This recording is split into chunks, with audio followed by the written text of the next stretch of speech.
શું તમે ક્યારે વિચાર્યું છે કે અમુક વિદ્યાર્થીઓ આખો દિવસ રાત એક કરીને મહેનત કરવા છતાં પરીક્ષામાં કેમ ફેલ થાય છે? એનું અસલી કારણ ભણવામાં નહીં પણ શીખવાની રીતની ખોટી સમજ છે, જે તમને કોઈ કહેતું નથી. આજે હું તમને એક એવી છુપી ચાવી આપવાનો છું જે તમારા મગજને ખોલી નાખશે અને તમારી શીખવાની શક્તિને 100 ગણી વધારી દેશે. ઘણીવાર આપણને લાગે છે કે જો આપણે કોઈ સવાલનો જવાબ ગોખી નાખ્યો તો આપણે તે વિષય શીખી ગયા. પણ શું ખરેખર એવું છે? જો તમે ટીચર બનવા માંગતા હો અથવા કોઈ મોટી પરીક્ષાની તૈયારી કરતા હો તો તમે બ્લૂમ્સ ટેક્સોનોમી એટલે કે બ્લૂમનું વર્ગીકરણ શબ્દ જરૂર સાંભળ્યો છે. આ કોઈ અઘરો મનોવિજ્ઞાનનો શબ્દ નથી, પણ આ એક શૈક્ષણિક નકશો છે. આજના આ વિડીયોમાં આપણે બ્લૂમના વર્ગીકરણની A to Z માહિતી એવી રીતે સમજીશું કે 12 વર્ષનું બાળક પણ સમજી જાય.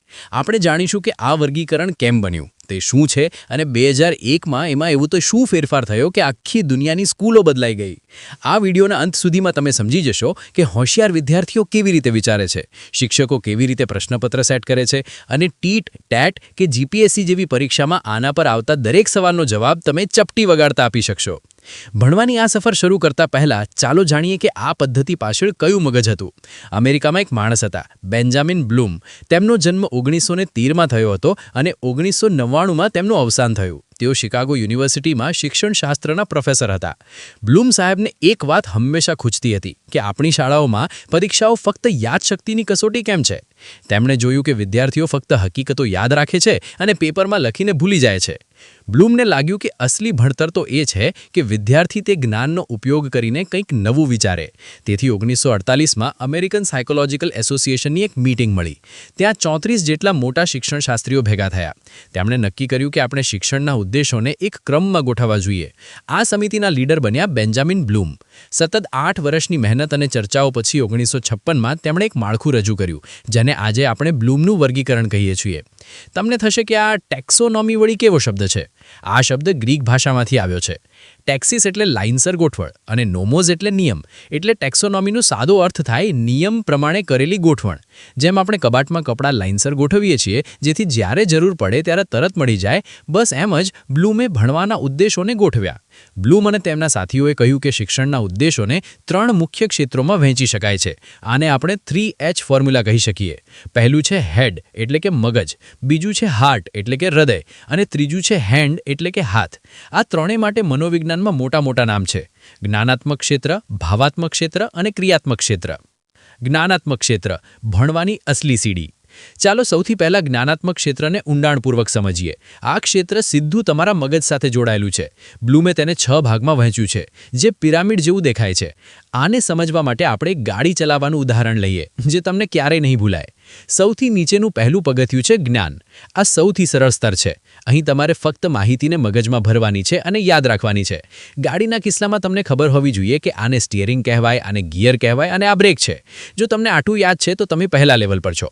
પરીક્ષામાં જ્યારે વ્યાખ્યા આપો, નામ જણાવો કે યાદી બનાવો એવા પ્રશ્નો આવે ત્યારે સમજી લેવું કે તમારી ફક્ત યાદશક્તિ ચેક થઈ રહી છે. બીજું પગથિયું છે સમજ. અહીં ફક્ત નામ યાદ રાખવાથી કામ નહીં ચાલે, તમારે તેનો અર્થ સમજવો પડશે. બ્રેક દબાવવાથી ગાડી કેમ ઊભી રહે છે, તેની પાછળનું વિજ્ઞાન શું છે? જો તમે કોઈ પાઠને તમારા શબ્દોમાં સમજાવી શકો અથવા તેનો સારાંશ આપી શકો તો તમે આ બીજા લેવલ પર છો. આ લેવલના ખાસ શબ્દો છે સમજાવો, વર્ણન કરો, ઉદાહરણ આપો અને ભાષાંતર કરો. ત્રીજું લેવલ છે ઉપયોગ. હવે તમે થિયરી શીખી ગયા, પણ હવે એને વાપરવાની છે. રસ્તા પર જ્યારે ભીડ આવે ત્યારે સમયસર બ્રેક મારવી એ સાચો ઉપયોગ છે. ભણેલા ગણિતના સૂત્રોનો ઉપયોગ કરીને જ્યારે તમે બજારમાં હિસાબ કરો ત્યારે તમે ત્રીજા લેવલ પર પહોંચ્યા કહેવાઓ. અહીં ગણતરી કરવી, અમલ કરવો કે પ્રદર્શન કરવું જેવા શબ્દો વપરાય છે. ચોથું લેવલ છે વિશ્લેષણ. આ સ્તર થોડું અઘરું છે. એનો અર્થ છે કોઈ પણ મોટી વસ્તુ કે સમસ્યાને નાના ટુકડામાં વહેંચીને તેની તપાસ કરવી. ધારો કે તમારી ગાડી રસ્તામાં બગડી ગઈ. હવે તમે વિચારી રહ્યા છો કે ભૂલ ક્યાં છે? સ્પાર્ક પ્લગમાં કચરો છે કે વાયરમાં શોર્ટ સર્કિટ છે? જ્યારે તમે 2 વાર્તાઓ વચ્ચે તુલના કરો અથવા કોઈ ઘટના પાછળના કારણો શોધો ત્યારે તમે વિશ્લેષણ કરી રહ્યા છો. પરીક્ષામાં તફાવત આપો કે વર્ગીકરણ કરો એવા સવાલો અહીંથી આવે છે. 5મું લેવલ છે સંશ્લેષણ. વિશ્લેષણમાં આપણે વસ્તુઓને તોડી હતી. સંશ્લેષણમાં આપણે એ ટુકડાઓને એવી રીતે જોડીએ છીએ કે કંઈક નવું બને. તમે ગાડીના અલગ ભાગમાં એવો ફેરફાર કરો કે ગાડીની એવરેજ વધી જાય. આ લેવલ પર તમે નવું સર્જન કરવાનું વિચારો છો, યોજના બનાવો છો કે ડિઝાઇન તૈયાર કરો છો. છેલ્લું અને સર્વોચ્ચ લેવલ છે મૂલ્યાંકન. અહીં તમે જજ બની જાઓ છો. તમે નક્કી કરો છો કે આ ગાડી બીજી ગાડી કરતાં કેમ શ્રેષ્ઠ છે. તમે કોઈની ટીકા કરો, ભલામણ કરો કે કોઈ નિર્ણયને સાચો ઠેરવો, ત્યારે તમે મૂલ્યાંકન કરો છો. આ સીડી ચડવી ખૂબ જરૂરી છે. તો એક ક્વિક રિકેપ કરીએ. જ્ઞાન એટલે બ્રેક યાદ રાખવી, સમજ એટલે બ્રેક કેવી રીતે કામ કરે છે તે જાણવું, ઉપયોગ એટલે બ્રેક મારવી, વિશ્લેષણ એટલે ખામી શોધવી, સંશ્લેષણ એટલે ગાડીને સુધારવી, અને મૂલ્યાંકન એટલે કઈ ગાડી બેસ્ટ છે તે નક્કી કરવું. મજા આવીને? 2001માં થયેલો મોટો ધડાકો, નવું વર્ગીકરણ. હવે એક ગંભીર સમસ્યા વિશે વાત કરીએ.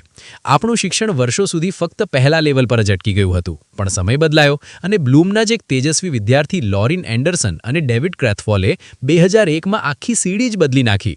તેમણે કહ્યું કે બ્લૂમ સાહેબના પિરામિડમાં થોડો ફેરફાર જરૂરી છે. તેમણે 2 મુખ્ય કામ કર્યા.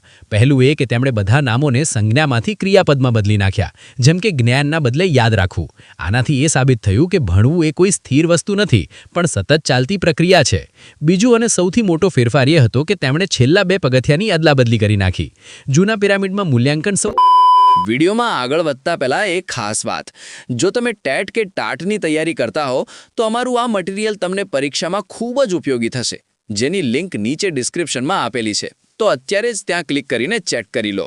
સૌથી ઉપર હતું, પણ એન્ડરસને કહ્યું કે સર્જન કરવું એટલે કે ક્રિએટિંગ એ કોઈ પણ વસ્તુના મૂલ્યાંકન કરતાં પણ ઉચ્ચ સ્તરની માનસિક પ્રક્રિયા છે. નવું બનાવવું એ દુનિયાનું સૌથી અઘરું કામ છે. તેથી હવે નવા પિરામિડમાં સર્જન એટલે કે ક્રિએટિંગ સૌથી ઉપર છે. નવા માળખામાં જ્ઞાનને પણ 4 પ્રકારમાં વહેંચ્યું. પહેલું છે તથ્યાત્મક જ્ઞાન, હકીકતો. બીજું છે સૈદ્ધાંતિક જ્ઞાન, નિયમો.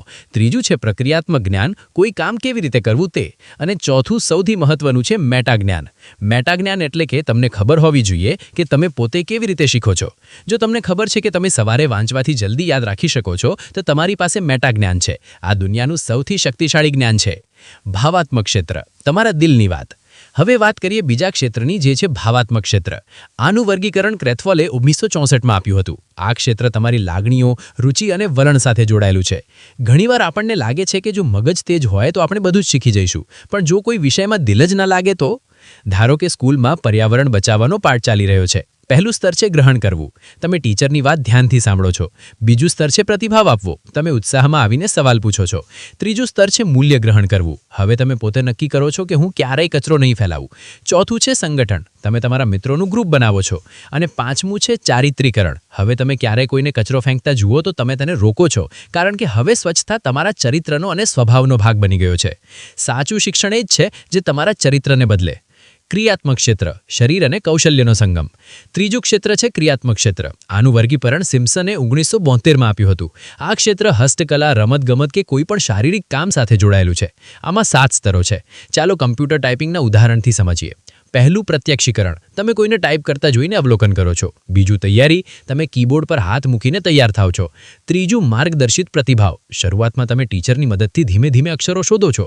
ચોથું યાંત્રિકીકરણ. હવે તમને પ્રેક્ટિસથી ખબર પડી ગઈ છે કે કયો અક્ષર ક્યાં છે. પાંચમું જટિલ પ્રતિભાવ. હવે તમે સ્ક્રીન સામે જોઈને ફટાફટ ટાઈપિંગ કરી શકો છો. છઠ્ઠું અનુકૂલન. જો નવું કીબોર્ડ આવે તો પણ તમે જલ્દી સેટ થઈ જાઓ છો. અને સાતમું મૌલિકતા. હવે તમે પોતાની રીતે નવી શોર્ટકટ ટ્રિક્સ બનાવો છો. આ લેવલ પર તમે એક્સપર્ટ બની ગયા છો. તો તમને થશે કે આ બધું ભણવાનો શો ફાયદો? જો તમે શિક્ષક છો તો આ પદ્ધતિ તમને પ્રશ્નપત્ર બનાવવામાં મદદ કરશે. ચાલો પાણીનું ચક્ર વિષય પર દરેક લેવલના પ્રશ્નો જોઈએ. યાદ રાખવા માટે પાણીના ચક્રના 4 તબક્કાના નામ આપો. સમજવા માટે બાષ્પીભવન એટલે શું, તમારા શબ્દોમાં સમજાવો. ઉપયોગ માટે જો ગરમી વધી જાય તો આ ચક્રમાં શું ફેરફાર થશે. વિશ્લેષણ માટે પાણીનું ચક્ર અને નાઇટ્રોજન ચક્ર વચ્ચે શું તફાવત છે. મૂલ્યાંકન માટે વનાનુભૂતિ પાણીના ચક્રને કેવી રીતે બગાડે છે, તમારા મંતવ્યો આપો. સર્જન માટે તમારા વિસ્તારમાં પાણી બચાવવાની એક નવી ટેકનિક કે યોજના તૈયાર કરો. જોયું, એક જ ટોપિક પર તમે વિદ્યાર્થીના મગજને 6 અલગ રીતે કસી શકો છો. પણ બ્લૂમના વર્ગીકરણની પણ કેટલીક મર્યાદાઓ છે. પહેલી ટીકા એ છે કે ભણતી વખતે મગજ, હૃદય અને હાથ ત્રણેય એક સાથે કામ કરે છે. આપણે તેને આમ અલગ અલગ ડબ્બામાં ન વહેંચી શકીએ. બીજું એ કે આ સીડી હંમેશા લાઇનમાં ચડવી એ જરૂરી નથી. ઘણીવાર આપણે કોઈ વસ્તુ સીધી વાપરીને પણ શીખી શકીએ છીએ. પણ તેમ છતાં છેલ્લા 70 વર્ષથી આ માળખું આખી દુનિયામાં બેસ્ટ ગણાય છે. હવે સમય છે 10 ગોલ્ડન પોઈન્ટ્સનો, જે તમારે પરીક્ષા માટે ગોખી નાખવાના છે. પહેલું, બ્લૂમનું વર્ગીકરણ 1956માં આવ્યું. આમાં 3 મુખ્ય ક્ષેત્રો છે: જ્ઞાનાત્મક, ભાવાત્મક અને ક્રિયાત્મક. જ્ઞાનાત્મક ક્ષેત્રમાં 6 સ્તરો છે. ભાવાત્મક ક્ષેત્ર ક્રેથવોલે 1964માં આપ્યું. ક્રિયાત્મક ક્ષેત્ર બ્લૂમે પોતે નથી બનાવ્યું, સિમ્પસને 1972માં આપ્યું હતું. 2001માં એન્ડરસન અને ક્રેથવોલે રિવાઇઝ્ડ ટેક્સોનોમી આપી. ક્રેથવોલ એકમાત્ર એવા વિદ્વાન છે જે ત્રણેય વર્ગીકરણમાં સામેલ હતા. નવામાં સંજ્ઞાને બદલે ક્રિયાપદ વપરાયા. નવા પિરામિડમાં સર્જન એટલે કે ક્રિએટિંગ સૌથી ઉપર છે. જ્ઞાનના 4 પ્રકાર છે: તથ્યાત્મક, સૈદ્ધાંતિક, પ્રક્રિયાત્મક અને મેટાજ્ઞાન. બ્લૂમ હંમેશા કહેતા કે દરેક બાળક શીખી શકે છે, જો તેને યોગ્ય સમય અને યોગ્ય રીત મળે. તેથી જો તમને ક્યારેય લાગે કે ભણવું અઘરું છે, તો યાદ રાખજો કે કદાચ તમે ખોટી રીતે ભણી રહ્યા છો. ફક્ત ગોખણપટ્ટીના પગથિયાથી ઉપર ઉઠો, સમજવાની અને કંઈક નવું બનાવવાની કોશિશ કરો. જો તમને ભણવાની આ નવી રીત ગમી હોય અને આ વિડીયો ઉપયોગી લાગ્યો હોય તો તેને અત્યારે જ લાઈક કરજો. ચેનલને સબસ્ક્રાઇબ કરીને બેલ આઇકન જરૂર દબાવજો, જેથી આવા જ જ્ઞાનના વિડીયો તમને મળતા રહે. અને હા, કોમેન્ટમાં મને જરૂર જણાવજો કે અત્યારે તમે શીખવાની સીડીના કયા પગથિયા પર છો, ગોખણપટ્ટીના કે કંઈક નવું બનાવવાના. તમારા એવા મિત્રો સાથે આ વિડીયો શેર કરજો જે પરીક્ષાની તૈયારી કરી રહ્યા છે. યાદ રાખવાની શક્તિ 10 ગણી કેવી રીતે વધારવી તે જાણવા માટે અત્યારે જ સ્ક્રીન પર દેખાતા વિડીયો પર ક્લિક કરો. આભાર.